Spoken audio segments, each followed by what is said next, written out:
বেপাৰখন লাহে লাহে বন্ধ হ'বলৈ গৈ আছে। সত্যৰ যে সদায় জয় হয় সেই কথা প্ৰমাণ হৈ গ'ল। কাৰণ এটা সাক্ষাৎকাৰত বহুত ডাঙৰ চেলেঞ্জ কৰিছিলে। কোনে কৰিছিলে তো আপোনালোকে জানে, নিউজ লাইভত কৰিছিলে শিখা মজুমদাৰ বাইদেৱে। কিন্তু সেই চেলেঞ্জ ৰক্ষা কৰিবলৈ গৈছিলে কল্পনা বাইদেউ। কিন্তু মন্দিৰত গৈ পেলাই আপোনালোকৰ যিটো পৰিস্থিতি হ'ল, বা শিখা বাইদেউ দেখোন ওলাই আহিবলৈ সৎসাহস নকৰিলে। কিহৰ কাৰণে নকৰিলে? একচুৱেলি এই কথাখিনি গোটেইখিনি এটা ভুৱা আছিলে। ভুৱা বুলি কৈ পেলাই মন্দিৰৰ নামত টকা ঘটাৰ এটা প্ৰচাৰ আৰু প্ৰলোভন কৰিছিলে ভক্তসকল। হাই হেল্ল' নমস্কাৰ, welcome back to my YouTube channel.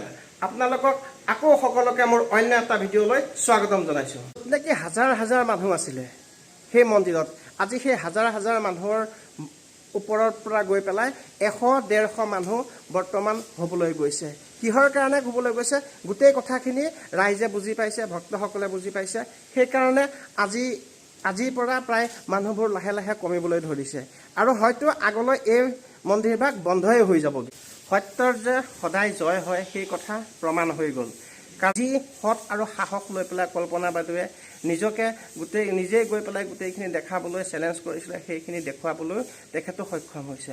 গতিকে ধন্যবাদ কল্পনা বাইদেউ, আপোনাকো এই সাহস আৰু সাহসিকতাৰে গোটেইখিনি দেখাই দিয়াৰ কাৰণে আপোনাকো বহুত বহুত ধন্যবাদ। সুদূৰ নগাঁৱৰ পৰা গৈ শিৱসাগৰত উপস্থিত হ'ল। যেতিয়া কেনেকৈ আহিছে মানুহজনে, কি কৰিছে, সেই বিষয়েতো তেখেতে এবাৰ হ'লেও ওলাই আহি নুসুধিলেও।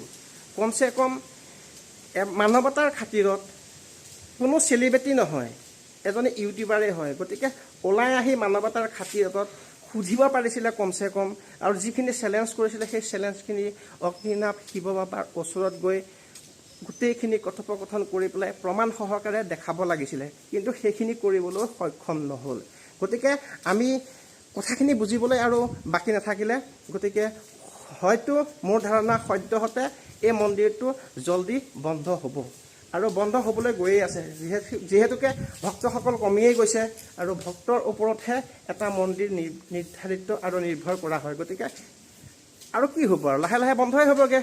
সেই ভয়ৰ বেপাৰখন লাহে লাহে বন্ধ হ'বলৈ গৈ আছে। কল্পনাবাৰ সেই ভিডিঅ'টো আমি চালোঁ, গৈ পেলাই যিটো দিছিলে শিৱসাগৰত গৈ পেলাই, নাজিৰাত গৈ পেলাই।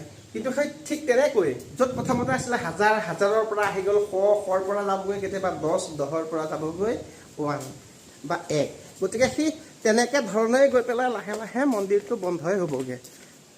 কিন্তু মই আপোনালোকক আৰু এটা কথা কৈ দিছোঁ, যিসকলে মোক ভিডিঅ'বোৰ নতুনকৈ চাই আছে, প্লিজ চেনেলটো ছাবস্ক্ৰাইব কৰি দিব, শ্বেয়াৰ কৰি দিব, লাইক আৰু কমেণ্ট কৰিব।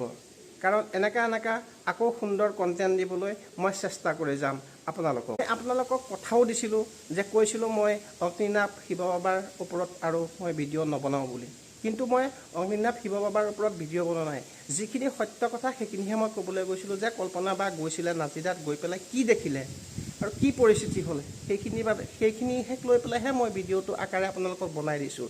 আৰু সদ্যহতে কোনোবা বোলে মহিলা মানুহে গৈ পেলাই বাইদেউক বোলে দম দিয়া দি কৰিছে। গতিকে সেইখিনি কৰিব নালাগে, সেইবিলাক কৰিব নাপায়। এটা ধৰ্মীয় অনুষ্ঠান ভাৱত এইবিলাক কৰিব নাপায়। সেইবিলাক কৰিলে বহুত বেয়া কথা, এইবিলাক কেতিয়াও কৰিব নালাগে।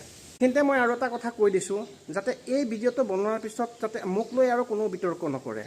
কাৰণ মই আগতেও কৈছোঁ যে মই এনেকুৱা ভিডিঅ' মই কেতিয়াও নবনাওঁ, আৰু মনৰ পৰা বনাবলৈ ইচ্ছাও নাছিলে। কিন্তু বাধ্যত পৰি পেলাইহে বনাবলৈ গৈছোঁ।